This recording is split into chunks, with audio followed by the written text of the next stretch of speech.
Over the English Channel in the winter of 1944, a B-17 drops from formation with 2 engines dead.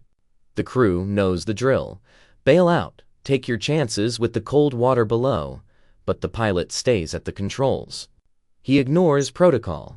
He ignores physics. He ignores every voice on the intercom telling him it's over. 10 men are breathing hard in that aluminum tube, and he's convinced there's a way to bring them all back. The 8th Air Force calls it strategic bombing. The crews call it something else. Suicide in daylight. Every mission over occupied Europe is a statistical proposition. How many planes leave? How many return? How many men never see England again? By late 1943, the numbers are grim. More than 30% of heavy bomber crews don't survive their 25 mission tours. Some groups lose half. Flak bursts shred wings at 20,000 feet. German fighters swarm like hornets around formations that stretch for miles. And the bombers keep flying. Wave after wave, day after day. The B-17 Flying Fortress is supposed to live up to its name. 13 50 caliber machine guns, armor plating, self-sealing fuel tanks, 4 Wright Cyclone engines generating nearly 5,000 horsepower. It's designed to absorb punishment and keep flying. But punishment is relative. A direct flak hit doesn't care about engineering. A 20mm cannon shell through the cockpit doesn't respect American ingenuity.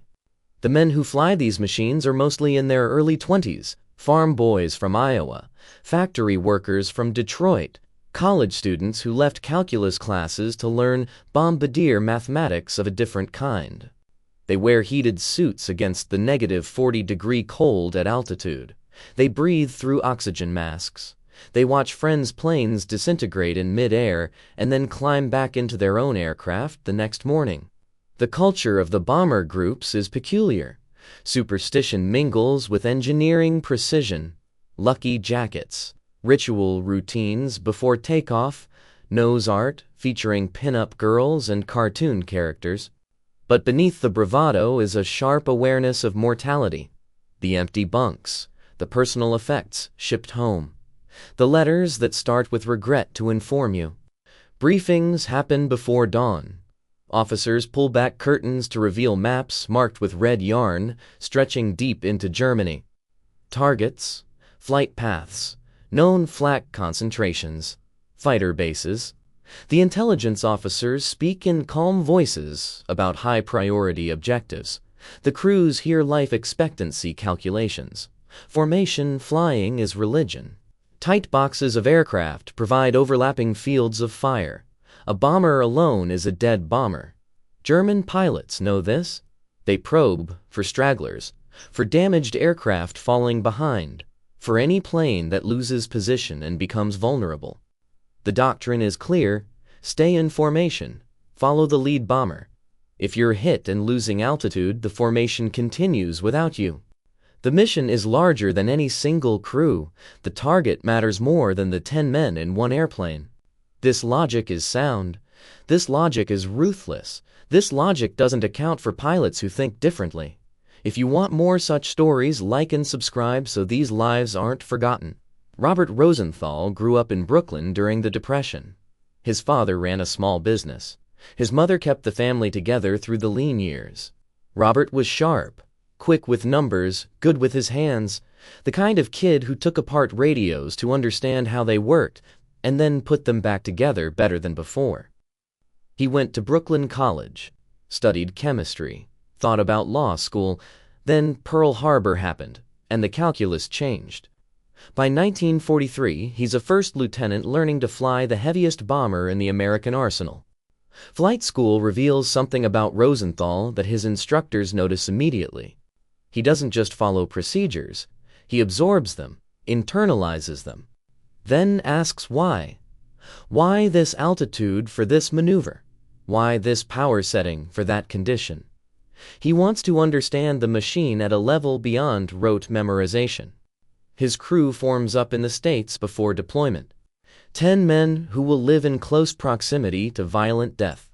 Co-pilot, navigator, bombardier, flight engineer, radio operator, Ball turret gunner, 2 waist gunners, tail gunner, each man a specialist, each man dependent on the others. They arrive in England in the autumn of 1943, assigned to the 100th Bomb Group at Thorpe Abbotts. The 100th has a reputation, not a good one. They've taken staggering losses. Other groups call them the Bloody 100th. The name isn't affectionate. Rosenthal flies his first mission in September, a raid on Stuttgart. The flak is heavy. The fighters are aggressive. His plane takes hits but makes it home. He learns what the briefings can't teach. The sound of shrapnel tearing through aluminum. The smell of cordite and hydraulic fluid. The way fear sits in your chest like a weight. He flies again and again. Bremen, Munster, Schweinfurt. Each mission adds to his understanding of the bomber's capabilities and limitations. He pays attention to details other pilots dismiss. How the aircraft handles with different fuel loads, how it responds when engines fail, how far you can push the airframe before something fundamental breaks. Between missions, there's the waiting, the English weather, the mud, the cold Quonset huts, the nervous energy that has nowhere to go except into cards and letters and fitful sleep. Some men crack. Some request transfers to other duties. Some simply stop functioning and get sent home. Rosenthal stays focused. His crew begins to trust him in the way bomber crews must. They see his preparation, his calmness under fire, the way he brings them back when other planes don't return. Trust in a bomber crew is not sentimental. It's practical. It's survival. By early 1944, Rosenthal has flown more than a dozen missions. He's seen formations torn apart. He's watched B-17s spiral down trailing fire. He's heard the radio calls from pilots who know they're not making it home. And he's developed a theory that runs counter to everything the Air Force teaches. He believes you can bring a crippled bomber home alone, without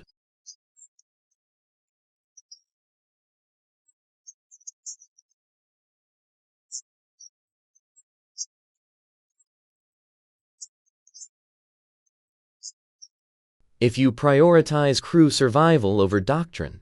He doesn't advertise this theory. The group commander wouldn't approve. The operations officer would cite regulations. The other pilots would call it crazy. So he keeps it to himself. A private conviction built on observation and logic. A plan for a situation he hopes never to face. The mission briefing on February 25, 1944, reveals a target that makes experienced crews go quiet. The Messerschmitt factory at Regensburg, deep in southern Germany, more than 600 miles from England, beyond the range of fighter escort for much of the journey. The strategic logic is sound. Regensburg produces Bf-109 fighters. Destroy the factory and you reduce the German fighter force. Simple. Except the Germans know how valuable the target is. They defend it accordingly. The weather is marginal. Low clouds over England. Fog at altitude. The kind of conditions that make formation assembly difficult. But the mission is approved. Maximum effort. Every available bomber. Rosenthal and his crew walk to their B-17 in the pre-dawn darkness. The aircraft is cold. Frost on the wings. The ground crew has already performed the pre-flight checks, but Rosenthal does his own walk-around. A ritual. A way to know the machine before trusting it with 10 lives. Engines start with coughs of blue smoke. 4 massive radials turning over. The sound is thunderous across the airfield. Dozens of bombers coming alive. The smell of high-octane fuel and oil. The vibration through the airframe. The takeoff is routine. The formation assembly less so. Visibility is poor. Bombers circle the field, climbing slowly through cloud layers, finding their group, finding their position in the box. It takes longer than planned. Fuel burns, engines strain. They cross the channel in formation. Altitude 24,000 feet. Temperature far below zero. The English coast falls away behind them. Ahead is occupied Europe. Ahead are the German fighter bases. Ahead is the flak belt, that rings every strategic target. The first fighters appear over Holland, Focke-Wulf 190s. They make head-on passes at combined closing speeds over 500 miles per hour. The B-17's guns hammer. Spent casings rain down inside the aircraft. The fighters peel away and come again. Rosenthal holds formation. The lead bomber sets the pace. The group stays tight. This is doctrine. This is survival. But bombers are already falling. He sees one to the left lose a wing. It tumbles. No shoots. He sees another streaming fire from the WW3 engine. It drops away. The formation closes the gap and continues. Over Germany, the flak begins. Black bursts that bloom at altitude. Each burst is shrapnel expanding at lethal velocity. The pilots can't evade. Formation flying requires steady course and speed. They fly through the flak field because the target demands it. The bomb run is the worst part. Long minutes of straight and level flight while the bombardier makes final adjustments. The aircraft belongs to the northern bomb site now. The pilot maintains heading. The flak gunners below know this. They know the bombers can't maneuver. They adjust their fire accordingly. Bombs away. The B-17 lurches upward suddenly, lighter by 4,000 pounds. The formation begins its turn away from the target. The flak continues. The fighters return. Then Rosenthal's aircraft takes a hit. A flak burst close enough to rock the plane sideways. Shrapnel punches through the fuselage. Alarms sound. The WW2 engine is trailing smoke. Oil pressure dropping. He feathers the propeller and shuts it down. 3 engines now. The formation is pulling away. Standard procedure. They can't slow down. He increases power on the remaining engines. The B-17 struggles to keep up. Fuel consumption increases. He does the math in his head. Range versus fuel. Speed versus altitude. The numbers are not encouraging. Then the number 4 engine begins to overheat. Cylinder head temperature climbing into the red. The engineer reports possible coolant loss. Rosenthal knows what this means. He has minutes before that engine fails, maybe less. He calls to the crew, prepare to bail out. The standard procedure, the safe procedure. Parachutes, chances with German territory below. Some might evade, some might become prisoners. All will survive. But Rosenthal looks at the instruments, looks at the map, looks at the 2 engines still running, and makes a different calculation. The co-pilot repeats the suggestion. Bail out now while we have altitude. The navigator agrees. They're over Germany, alone. 2 engines, no fighter cover, no formation. Every German pilot in the sector will see them. Rosenthal tells them no. He's done the math. 2 engines provide enough thrust to maintain flight if he reduces weight and accepts lower altitude. The fuel remaining is sufficient if he plots the most direct course home and doesn't waste a drop on evasive maneuvers. The aircraft is damaged but structurally sound. The controls respond, the hydraulics function. His voice on the intercom is calm. We're going home together. Stay on the guns. Watch for fighters. We'll make it. The crew has flown with him long enough to know his tone. This isn't bravado. This isn't denial. This is a decision based on analysis. They trust his calculations more than they trust German parachute landings. He drops the B-17 out of formation altitude, down to 15,000 feet. The lower altitude reduces engine strain and allows the remaining engines to operate more efficiently. It also brings them within range of every light flak gun on the ground. But he's betting on speed over altitude. A moving target versus a predictable one. The crippled bomber limps north, alone against the sky. The gunners scan constantly for fighters. The engineer monitors the surviving engines with obsessive attention. The navigator provides heading corrections. The radio operator listens for distress calls from other bombers. Any intelligence about German fighter activity. Rosenthal flies manually. No autopilot. He feels the aircraft through the controls, the vibration, the response, the way it wants to yaw with asymmetric thrust. He compensates instinctively, his hands and feet making constant tiny adjustments. The formation is far ahead now, probably crossing back into Holland, probably beginning descent toward England. His crew won't see Thorpe Abbotts at the same time as the others, if they see it at all. West of Munich, a pair of Bf-109s spot them. Lone bomber, low altitude, wounded, easy kill. They come in from the rear quarter. The tail gunner opens fire first, then the waist gunners. Tracers arc across the sky. Rosenthal doesn't maneuver aggressively. He can't. The aircraft is too fragile. Instead, he makes small, controlled movements, enough to disrupt the fighter's aim, enough to give his gunners better angles. The 109s make one pass, then another, then break off. Perhaps low on ammunition, perhaps surprised by the defensive fire from a supposedly crippled plane. Over France, the weather begins to deteriorate. Cloud layers thicken, visibility drops. This is both blessing and curse. Clouds hide them from fighters. Clouds also hide the ground. Navigation becomes estimation. Dead reckoning. The fuel gauges continue their steady decline. Rosenthal recalculates constantly: fuel flow versus distance, wind correction versus time. He adjusts the mixture settings to lean out the engines, saving every gallon, stretching the range. His co-pilot suggests landing in France. Find an emergency field. The navigator mentions Switzerland, neutral territory. Internment is better than death. Rosenthal acknowledges these options, then continues toward England. The channel appears ahead, gray water under gray sky, the white cliffs of Dover somewhere in the murk. Rosenthal begins a shallow descent, saving fuel, preparing for the final leg. The English coast materializes. The crew releases collective breath. But they're not safe. The fuel situation is critical. The nearest airfield is minutes away. Maybe. The engines have been running at maximum continuous power for hours. Temperatures are high. Oil pressure is marginal. Rosenthal radios ahead. Emergency landing. 2 engines out. Fuel critical. Priority approach.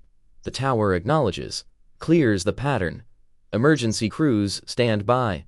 But Thorpe Abbotts is still 20 miles away, and the Nova 3 engine begins to sputter. The fuel gauge for the Nova 3 engine reads empty. The tank is dry. The engine coughs once, twice, then dies. The propeller windmills uselessly. Rosenthal feathers it immediately. 1 engine now. The WW1 engine, the only thing standing between 10 men and a very hard landing. The B-17 descends whether he wants it to or not. Physics dictates terms. 1 engine cannot maintain altitude with the aircraft's weight. He manages a controlled descent. 200 feet per minute, then 300. The altimeter unwinds. His co-pilot is on the radio giving position updates. The navigator calculates time to base. The engineer watches the last engine like a man watching a dying friend. The gunners are silent. They've done their job. Now, it's entirely on the pilots. Rosenthal scans ahead, looking for Thorpe Abbotts, looking for the runway, looking for any flat piece of English farmland if it comes to that. The clouds are low, maybe 800 feet. Below that is ground, trees, buildings, stone walls that will tear an aircraft apart. The airspeed is critical. Too slow and they stall. Too fast and he won't be able to stop on the runway.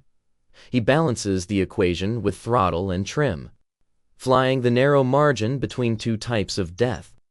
5 miles out, altitude 600 feet, descending. The tower calls wind direction and speed, runway alignment. He'll have a tailwind, not ideal, but there's no fuel to go around and approach from the other direction. 1 chance, 4 miles. The number 1 engine temperature is in the red. The engineer reports possible imminent failure. Rosenthal acknowledges without emotion. He needs 3 more minutes from that engine. Just 3 minutes. 3 miles. Altitude 400 feet. He can see the base now. The runway. The pattern is clear. Every other aircraft has been diverted or is holding. The emergency vehicles are positioned along the runway. Waiting. 2 miles. He lowers the landing gear. The hydraulics groan. The gear doors open, the wheels lock down. Green lights confirm. One small mercy. The drag from the gear increases the descent rate. He compensates with a slight increase in throttle. The engine responds. Barely. 1 mile, altitude 200 feet. He's too low and too slow. The stall warning horn chirps intermittently. The B-17 is flying on the edge of aerodynamic collapse, but he's aligned with the runway. He's going to make it to the field. Whether he makes it onto the runway intact is the remaining question. The fence at the end of the runway passes beneath them. Rosenthal is flying now with instinct built from dozens of landings and hundreds of hours in the aircraft.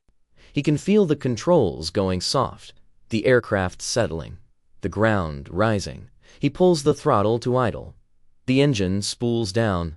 The B-17 drops the last 20 feet onto the runway. Hard, the tires scream. The shock absorbers compress violently. Metal groans, but the gear holds. No brakes at first. He lets the aircraft slow, naturally. Then applies brakes gently. Too much and the tires blow. The runway ahead is long enough. He has room. The bomber decelerates. 50 miles per hour. 40? 30. He steers off the active runway onto the taxiway. The emergency vehicles follow. He continues to a hard stand away from other aircraft. Just in case. Just in case fire starts. Just in case something finally breaks. He sets the parking brake, shuts down the last engine. The sudden silence is profound. For hours there's been engine roar, wind noise, radio chatter, gunfire. Now there's quiet. His co-pilot looks at him. The crew begins to move, hatches open, men climb out onto the wing, stand on solid ground. They don't cheer, they don't celebrate. They're too exhausted, too aware of how close the margins were. Rosenthal completes the shutdown checklist, muscle memory, procedure. Then he climbs out. The ground crew is already inspecting the damage, counting holes, assessing repairs. The B-17 looks like it flew through a metal shredder. Over 200 shrapnel holes, 2 engines destroyed, fuel tanks nearly empty, hydraulic fluid leaking. The crew chief walks around the aircraft slowly. He's seen damaged bombers before. He's seen aircraft written off as total losses. He stops near Rosenthal, shakes his head, asks how they made it back. Rosenthal doesn't answer immediately. He's looking at the bomber, the machine that held together, the engineering that proved sufficient, the math that worked. He tells the crew chief they flew it carefully. The mission debrief happens 2 hours later. Intelligence officers want details. Target assessment, fighter encounters, flak concentrations. Rosenthal provides the information methodically. But the questions eventually turn to the flight home. The decision not to bail out. The single-engine landing. The operations officer is skeptical. Bringing a crippled bomber back alone is not standard procedure. It's not recommended. It's barely possible. He suggests Rosenthal got lucky. Rosenthal doesn't argue. He presents the calculations. Fuel consumption at reduced altitude, thrust requirements for 2 engines, then 1, weight reduction from expended ammunition and bombs, distance versus endurance. The math is sound. Other pilots in the debrief room listen carefully. They're thinking about their own crews, their own possible situations. The doctrine says bail out. But Rosenthal just demonstrated an alternative, a possibility. The group commander ends the debrief without explicit approval or disapproval of Rosenthal's decision. But the story spreads. Through the squadron, through the group, through other bases, the pilot who brought them all home on 1 engine. What the group doesn't know yet is that this is not an isolated incident. This is a pattern beginning to form. Over the next 3 months, Rosenthal flies 17 more missions. Bremen, Berlin, Augsburg, targets deep in Germany. Each mission carries the same risks. Flak, fighters, weather, mechanical failure, and repeatedly his aircraft takes severe damage. An engine lost over Brunswick, hydraulic failure over Kassel, flak damage so extensive over Frankfurt that the group commander assumes the plane lost.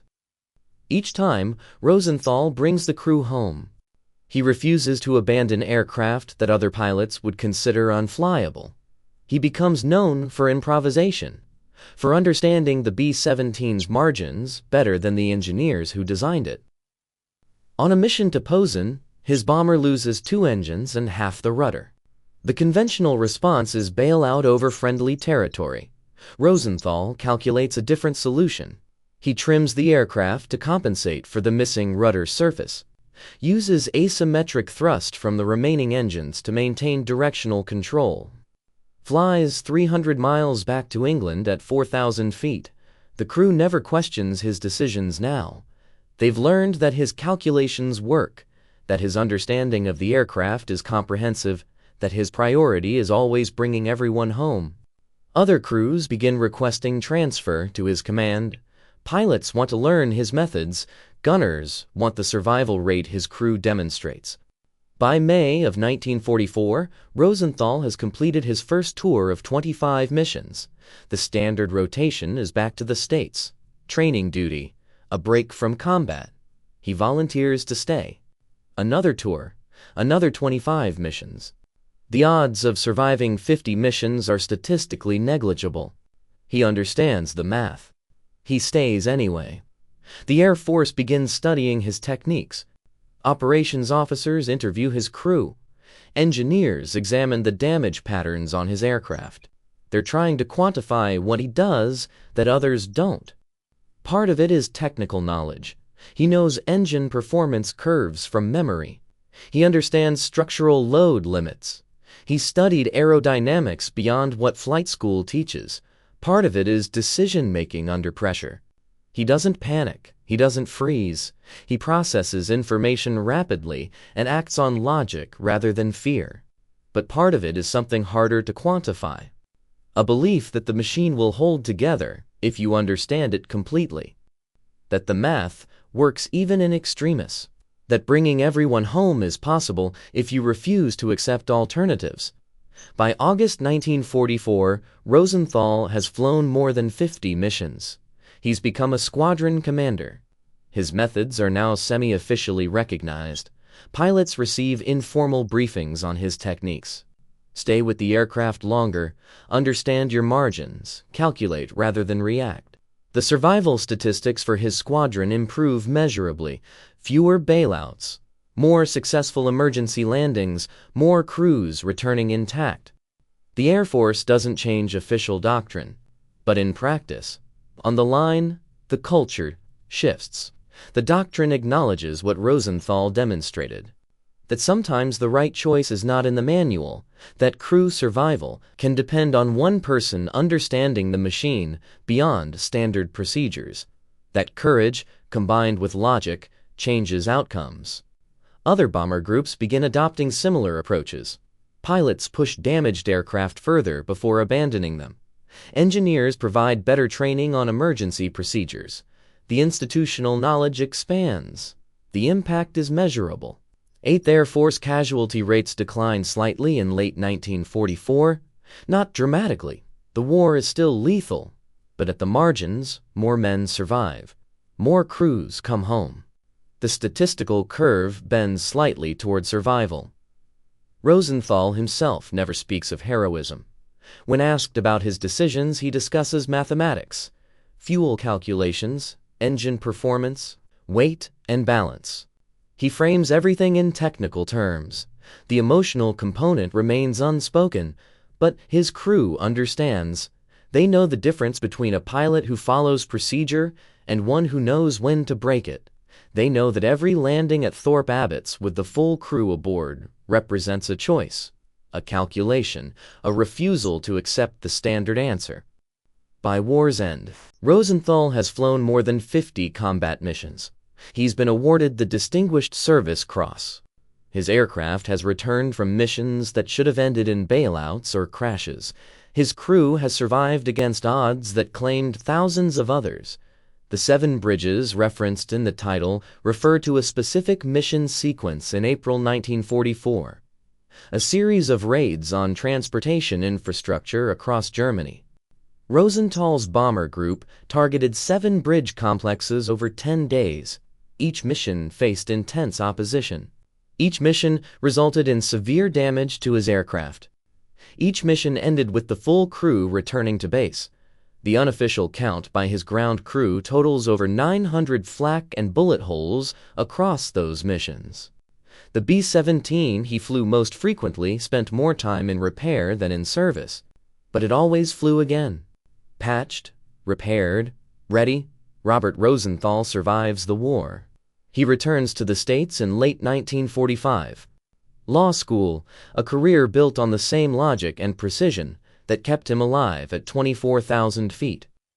He practices law for decades, raises a family, lives a quiet civilian life. He rarely speaks about the war. When asked, he deflects. The real heroes didn't come home. The men who deserve recognition are in the military cemeteries across Europe.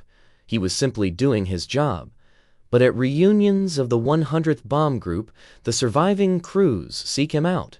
They remember the missions where he refused to give up, the landings that seemed impossible, the quiet competence that made survival feel achievable even when logic suggested otherwise. In interviews conducted decades later, his former crew members describe him with consistent language: unflappable, brilliant, stubborn. The pilot who understood that bringing everyone home was not just preferable, it was possible. And possibility, once demonstrated, becomes precedent. The B-17 itself becomes legendary. Over 38,000 produced during the war, millions of flight hours logged, thousands lost. But the stories that persist are not about the aircraft. They're about the men who flew them, the decisions made at altitude, the calculations performed under fire, the refusal to accept impossible odds. Rosenthal's contribution to aviation is not a specific invention, not a technical innovation. It's a demonstrated principle that understanding your machine completely expands what's possible, that doctrine has limits, that sometimes survival depends on knowing when to break the rules. Modern aviation training includes scenario-based decision-making descended from lessons learned in bombers over Germany. Commercial pilots train for engine-out procedures using principles Rosenthal applied empirically. Military aviation doctrine acknowledges the gap between textbook procedure and field reality. The bomber offensive over Europe cost the 8th Air Force over 26,000 dead, more than the entire Marine Corps in the Pacific. The casualty rate among bomber crews exceeded that of almost any other military specialty. The young men who flew these missions understood the odds. They flew anyway. Rosenthal's story stands out not because he was uniquely brave. Thousands of bomber crews demonstrated equal courage. He stands out because he proved that intelligence applied to courage improves survival. That calculation in the face of fear is not cold. It's practical. It's human. When he died in 2007, his obituary in the New York Times mentioned his Distinguished Service Cross, his 52 combat missions, his legal career. What it couldn't fully capture was the number of men who lived because he refused to accept standard procedures as absolute. At his funeral, survivors from his crew attended. Old men now, remembering when they were young and scared and trusting a 24-year-old pilot to make decisions with their lives. They spoke quietly among themselves about missions that should have ended differently, about the calculations that kept them alive. One crew member, interviewed years earlier, tried to explain what made Rosenthal different. He said it wasn't fearlessness. He said Rosenthal was afraid like everyone else, but the fear didn't override the logic. The fear existed alongside the calculation, and when the calculation said something was possible, he believed the math more than the fear. That's the legacy. Not recklessness disguised as courage, not luck misidentified as skill. but the disciplined application of knowledge under pressure. The refusal to surrender to circumstances when alternatives exist. The quiet demonstration that competence and courage together change outcomes. The B-7 museums are mostly gone now. Museums hold a few dozen survivors, carefully restored, polished, very different from the battered aircraft that returned to Thorpe Abbotts with engines smoking and hydraulics failing. But the principle remains: understand your machine, respect the margins, but know them precisely. When the manual says it's over, verify that conclusion. Calculate, consider, act. Rosenthal brought 10 men home repeatedly when doctrine said it couldn't be done. He demonstrated that the line between possible and impossible is often thinner than official procedure acknowledges. That sometimes the best choice is the one that appears in no manual. 7 bridges, 52 missions, 10 crew members brought home every time. The numbers are precise because the man who flew those missions thought in numbers. Fuel and weight and thrust and time. Variables in an equation where the solution was always survival. They mocked the idea that a crippled bomber could fly home alone. They called it wishful thinking. They pointed to doctrine and statistics and common sense, and then he did it, not once, but repeatedly, until it wasn't remarkable anymore. Until it became something other pilots tried. Until the possible expanded to include what had been dismissed as impossible. That's how wars are won at the margins, not through grand strategy alone, but through individual moments when one person calculates differently, acts on that calculation, survives, and in surviving demonstrates a truth that changes what others attempt. Robert Rosenthal never claimed to be exceptional. He insisted he was simply careful, methodical, willing to do the math when others relied on instinct. Perhaps that's the real lesson, that heroism often looks like precision, that courage can be quiet, that the most important victories are measured in people brought home rather than targets destroyed. The sky above England is peaceful now. No formations of heavy bombers climbing through morning clouds.